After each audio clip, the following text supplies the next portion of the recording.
Di episode sebelumnya, Jiang Han yang mengikuti acara pelelangan dari kamar dagang naga hitam berhasil mendapatkan inti yuan yang memang menjadi tujuan utamanya. Inti yuan tersebut digunakan oleh Jiang Han sebagai bahan pelengkap dalam pembuatan senjata miliknya. Akan tetapi, hal di luar dugaan muncul. Item terakhir dari kamar dagang naga hitam mencuri perhatian Jiang Han. Hal itu memicu darah keturunan naga kuno yang ada dalam tubuh Jiang Han. Lin Ji memperkenalkan barang pelelangan terakhirnya. Itu adalah mayat yang masih utuh dari Kaisar Naga Angin Bermata Tiga, Kaisar Naga yang berada di puncak Rana Shine. Setelah mengetahui jika yang menjadi barang lelang selanjutnya adalah sebuah mayat naga, Jiang Han merasakan bahwa dirinya harus memiliki dan mendapatkan mayat naga tersebut. Hal itu dirasa Jiang Han sebagai panggilan darah. Oke, seperti biasa bagi yang belum subscribe, admin persilakan untuk subscribe terlebih dahulu.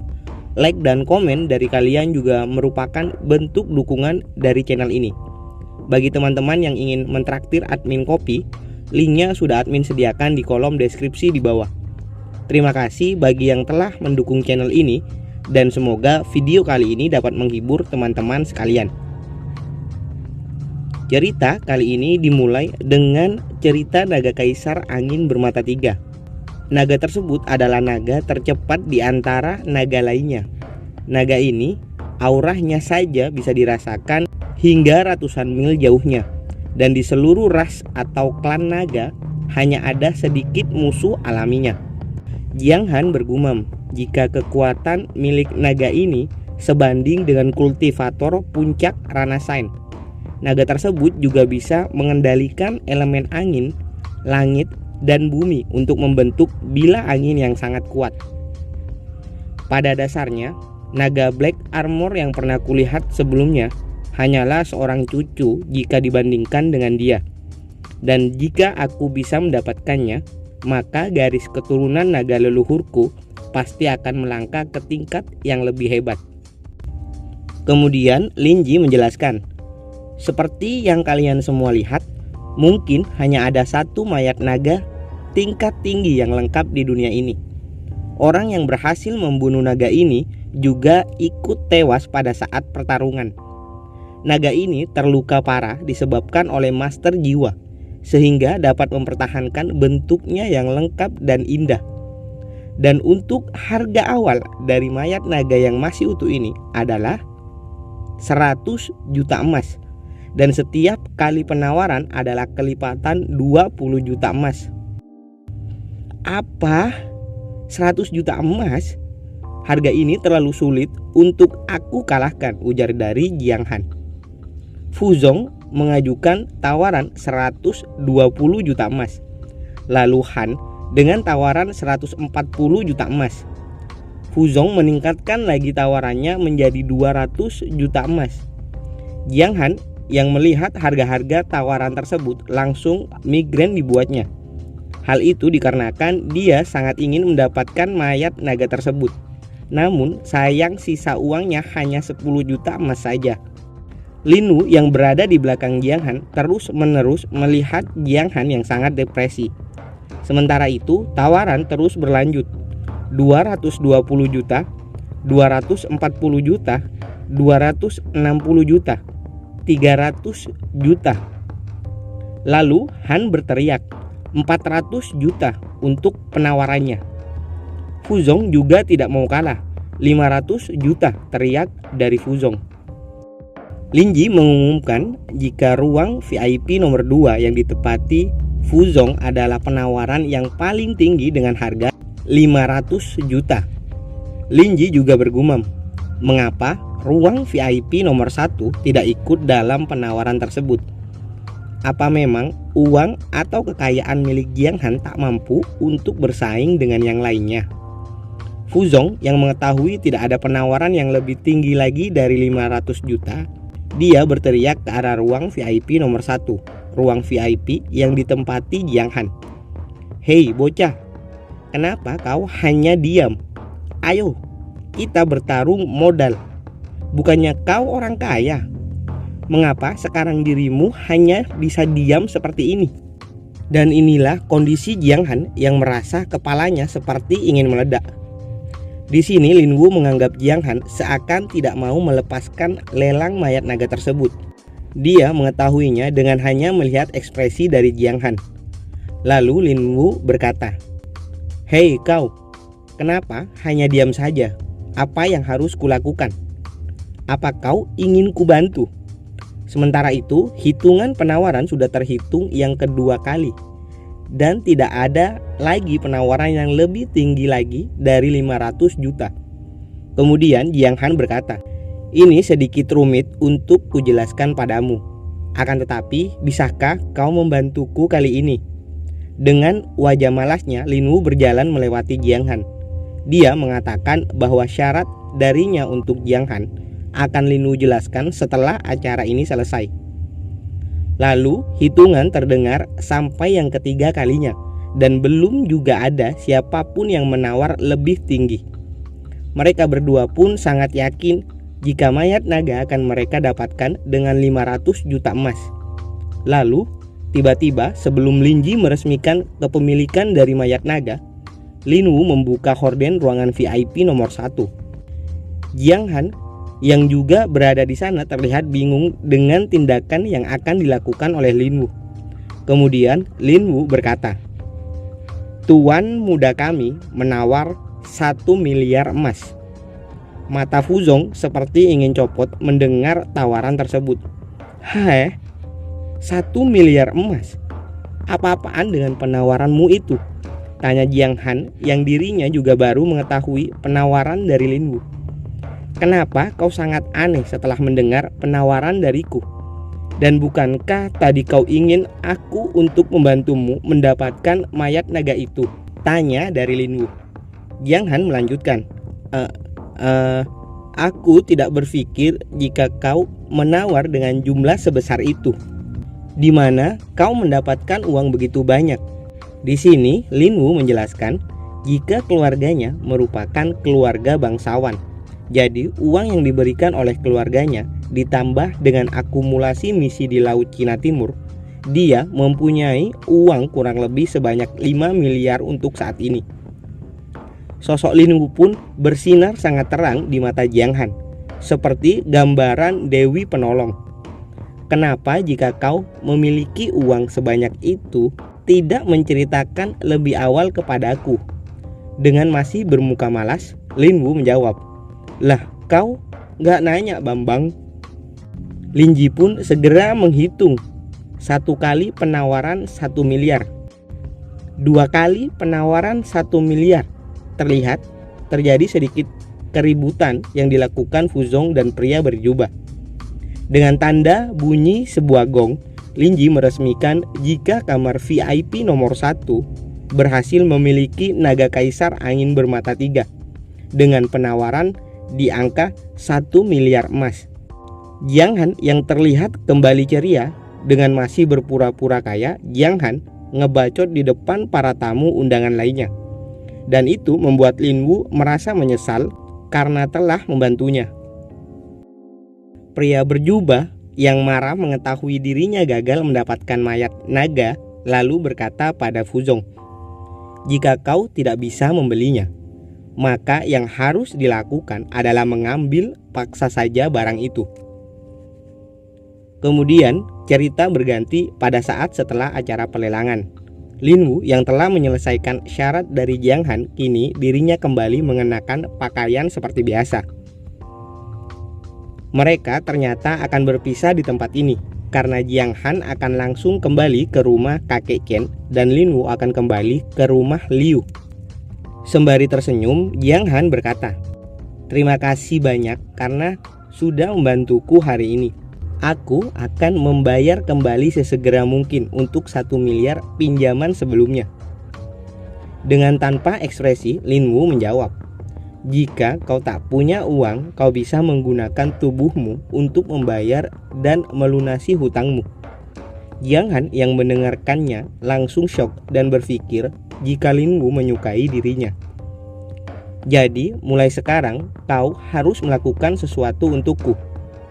"Bantu aku membujuk kakek Chen untuk kembali ke laut Cina Timur," ujar dari Lin Wu dan lalu menghilang di hadapan Jiang Han. Jiang Han lalu mengatakan jika ini arti dari membayar menggunakan tubuhku. Dia meninggalkan beberapa kata dan lalu pergi.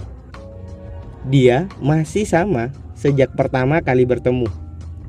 Tapi berkatnya aku bisa mendapatkan mayat naga ini. Cerita mundur ke beberapa waktu lalu. Lin Ji menjelaskan jika mayat naga kaisar angin bermata tiga ada di dalam cincin penyimpanan. Dia memberikan cincin tersebut kepada Jiang Han. Setelah itu, Lin Ji juga memberikan token emas hitam pada Jiang Han. Dijelaskan jika seseorang menunjukkan token tersebut di acara pelelangan yang diadakan grup naga hitam, orang tersebut akan dapat menikmati pelayanan tingkat tertinggi di acara tersebut. Lalu tiba-tiba seseorang berkata pada Jiang Han, sehingga Jiang Han terkejut dengan kehadiran mereka. "Aku mengira kau seorang dari keluarga bangsawan. Ternyata kau hanyalah seorang badut yang bergantung pada nona dari aliansi pedang darah." Jiang Han bergumam jika dirinya baru menyadari kehadiran orang tersebut. Ternyata Jiang Han mengetahui jika mereka sudah berada cukup lama di tempat tersebut. Mereka menggunakan kekuatan jiwa untuk menutupi hawa keberadaannya.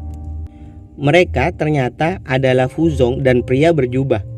Fuzong berkata bahwa Jiang Han telah berani merebut barang yang telah ditargetkan oleh rekan berjubahnya. Dengan cepat pria berjubah melompat dan seketika sudah berada di tempat Jiang Han berdiri.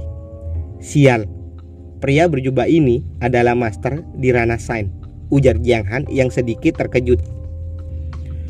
Jika kalian ingat, orang yang bernama Yu Changge yang sebelumnya menolong Jiang Han pada saat di Gunung Berapi, Yu Changge adalah seseorang yang berada dalam daftar ketiga Young Eagle, peringkat nasional seperti itu. Dan pria yang sedang di hadapan Jiang Han saat ini adalah orang yang menduduki peringkat pertama dari puncak Young Eagle. Diketahui jika dia bernama Pang Tong. Dengan gerakan yang sangat cepat, Jiang Han dipukul oleh Pang Tong. Satu pukulan dari Pang Tong membuat Jiang Han terpental mundur dan menghancurkan bangunan yang berada di sana. Fuzong mendekati Pang Tong dan mengatakan jika Pang Tong layak menjadi penerus masa depan kota Wudi. Tren umum tingkat tinggi yang digunakan oleh Pang Tong juga menjadi salah satu jurus andalannya. Pang Tong mendekati Jiang Han lalu berkata, "Naga Kaisar Angin bermata tiga." Kemudian terlihat ingatan flashback Pang Tong. Seseorang di depannya menolak Pang Tong dengan mengatakan bahwa dirinya telah memiliki seseorang di jantungnya. Lalu Pang Tong berkata, "Apa aku tidak punya kesempatan sama sekali? Aku bisa memberikan semua yang kau inginkan." "Apa semua yang kuinginkan katamu?" balas si wanita. "Jadi apakah kau mempunyai naga atau naga suci tingkat tinggi?" Dari flashback ingatan Pang Tong diketahui jika wanita yang menolak Pang Tong adalah Putri Lichan atau Kakak Yu. Cerita berpindah lagi untuk saat ini. Pang Tong yang melihat cincin penyimpanan di tangan Jiang Han bergumam, "Aku benar-benar akan memberikan apa yang kau inginkan. Ini adalah ketulusanku untukmu. Aku akan mengambil mayat naganya dan akan kuberikan ini sebagai hadiah permintaan yang kau ajukan sebelumnya." Semuanya ditujukan kepada Kakak Yu atau Putri Lichan. Namun tiba-tiba tangan Jiang Han balik memegang Pang Tong. "Apakah kau memang selalu berbicara halus sendiri? Mayat naga ini adalah milikku," ujar dari Jiang Han. "Apa yang sebenarnya terjadi? Mengapa dia masih bisa berdiri setelah menerima pukulanku?" Bukankah dia hanya seorang rana di tingkat Wuhou? Jiang Han lalu berkata, selama aku masih hidup, maka kau tidak akan pernah bisa mengambilnya. Armor pemberian kakak Yu pun terlihat dan aktif. Apa? Armor jantung naga laut surgawi. Hei, kenapa armor milik Li Chan ada di tubuhmu? Ada hubungan apa kau dengan Li Chan? Kemudian Pantong mengingat sesuatu. Perkataan Li Chan kembali teringat oleh Pantong. Li Chan mengatakan bahwa dirinya meminta maaf karena ada orang lain yang harus dijaga dan tidak ada ruang untuk orang lain seperti Pantong di hati Li Chan. Tunggu, apa ini mungkinkah orang yang dikatakan Li Chan itu adalah anak ini? Dengan kata lain, aku harus memusnahkan dia agar hati Li Chan bisa menyediakan tempat untukku. Pantong terus mengoceh tentang Li Chan yang dianggap telah membantu Jiang Han dengan memberikan armor pribadinya kepada Jiang Han. Dari situlah Jiang Han baru mengetahui jika Pantong ini menyukai kakaknya atau kakak Yu. Li Chan menginginkan seekor naga. Aku bisa mencarikannya di dunia ini. Aku juga bisa menemaninya bertarung di Laut Cina Timur. Kombinasi aku dan Li Chan berarti kelahiran kekuatan terkuat di benua Tianwu. Dan coba lihat dirimu yang di ranah Wuhou dan sangat lemah dariku. Apa yang Li Chan suka dari orang lemah sepertimu? Terlihat Jiang Han kesakitan terkena tekanan kuat dikeluarkan oleh Pantong. Orang sombong, salah satu dari 3 orang yang paling berkembang paling kuat, yang memungkinkan orang lain untuk menyerah, menekan dan memusnahkan segalanya. Orang gila yang suka berbicara sendiri. Hidup dan matiku tidak seperti yang kau katakan. Pernahkah kau memikirkannya? Kenapa dia ingin memberiku naga? Tiba-tiba cincin penyimpanan di tangan Jiang Han bersinar. Terlihat kekuatan dari Kaisar Naga Angin bermata 3 keluar dari dalam cincin penyimpanan. Jiang Han berteriak, berikan aku tubuh yang kuat, garis keturunan naga leluhur. Fuzong dan Pantong sangat terkejut melihat kejadian yang terjadi pada Jiang Han. Mereka baru menyadari bahwa Jiang Han mempunyai garis keturunan naga dalam tubuhnya. Setelah beberapa saat kemudian, terlihat transformasi naga yang dilakukan oleh Jiang Han. Mengerti bahaya yang akan terjadi pada dirinya, Pantong segera bersiap. Pantong mengatakan jika darah naga leluhur lebih murni ketika bertemu dengan darah naga. Mungkinkah Li Chan benar-benar mencari naga suci tingkat tinggi untuk dia serap? Ini tidak bisa dimaafkan. Sebuah jurus dari Pantong membentuk tangan raksasa bersiap menepuk Jiang Han.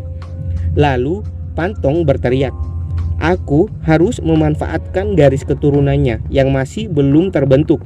Aku akan membunuhnya dengan cepat. Kemudian tangan-tangan besar tersebut menepuk Jiang Han layaknya seekor nyamuk. Akan tetapi tangan-tangan tersebut terlihat seperti akan meledak. Dan benar saja, tangan-tangan besar terpotong menjadi beberapa bagian akibat bilah angin yang dikeluarkan oleh Jiang Han. Sebuah teknik yang dimiliki oleh Kaisar Naga Angin bermata 3. Karena serangannya dihancurkan, Pantong juga terluka menerima dampaknya. Lalu ekspresi Pantong tiba-tiba berubah. Dia tertawa sejadi-jadinya dan berkata, apakah kau berpikir bisa mengalahkanku dengan menyerap darah naga? Bodoh! Jenis darah naga yang mengalir melalui meridianmu saat ini berbeda. Itu sama saja dengan hukuman mati 1000 pedang. Tepat setelah Pantong mengatakan hal itu, Jiang Han berteriak kesakitan. Sejumlah bilah angin terlihat keluar dari seluruh tubuh Jiang Han. Itu benar-benar menghancurkan tubuh Jiang Han dari dalam. Darah keluar dari hampir seluruh tubuh milik Jiang Han. Jiang Han terus berteriak kesakitan. Luka yang didapatkan dari darah naga memperburuk kondisi Jiang Han saat ini. Pantong berkata, Jangan sampai kau mati karena tersiksa. Setidaknya aku sendiri yang akan memberikan kematian untukmu. Hahaha. Ingatlah, apa yang menjadi milikku jangan pernah kau ambil seenaknya. Kini Pantong bersiap dengan tekniknya. Terlihat kondisi Jiang Han yang terkurung oleh teknik milik Pantong. Saat ini Jiang Han tidak sadarkan diri.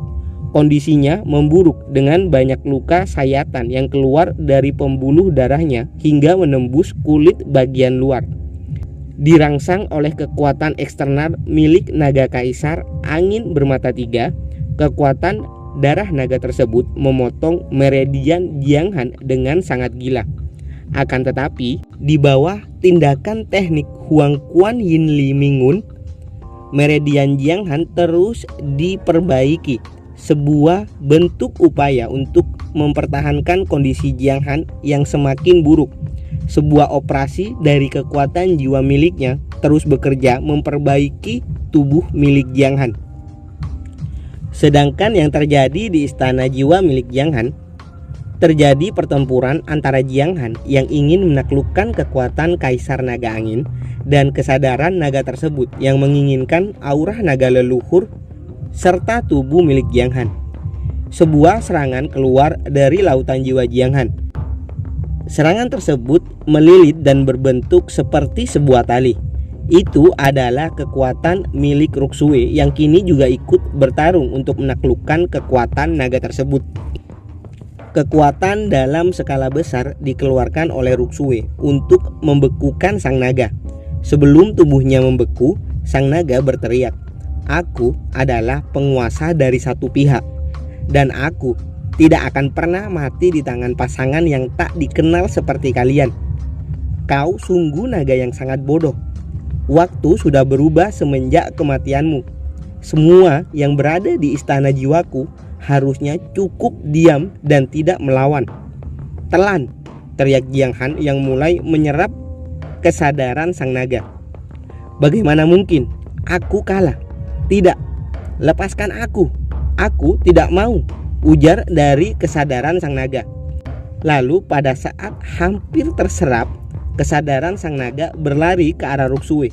Dia masuk di sela-sela tekad Ruksue yang sangat besar dan bulat. Ini versi besarnya. Entah mengapa wajah Ruksue memerah. Sebelum kesadaran tersebut benar-benar masuk, Jiang Han segera melesat ke arah Ruksue. Dia mengamankan kesadaran sang naga di tangannya sebelum masuk pada tubuh Ruksue. Dan jiwa naga yang berhasil diserap oleh Jiang Han membuat ranah kultivasinya meningkat. Dari tingkat 5 meningkat terus-menerus sampai tingkat 9 puncak. Dan itu setara dengan ranah Sain tahap pertama.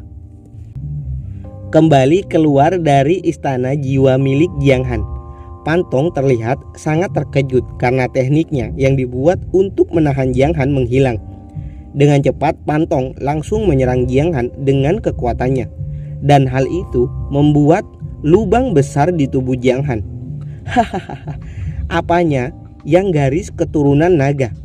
Inilah akibat jika kau berani menyentuh barang-barang milikku. Maka pergilah kau ke neraka. Sebelum itu terjadi, secara perlahan Jiang Han membuka matanya. Dia memegang tangan Pantong yang sedang mencengkram kepala miliknya. Secara perlahan lubang besar yang ada di tubuh Jiang Han kembali menyatu menjadi daging, dan sebuah mata lain atau mata ketiga muncul di dahi Jiang Han. Jiang Han lalu berkata, "Tubuh terkuat bermandikan darah naga memang tidak kebal. Akan tetapi ceritanya bersambung." Dan oke, tetap tunggu cerita kelanjutannya dan see you.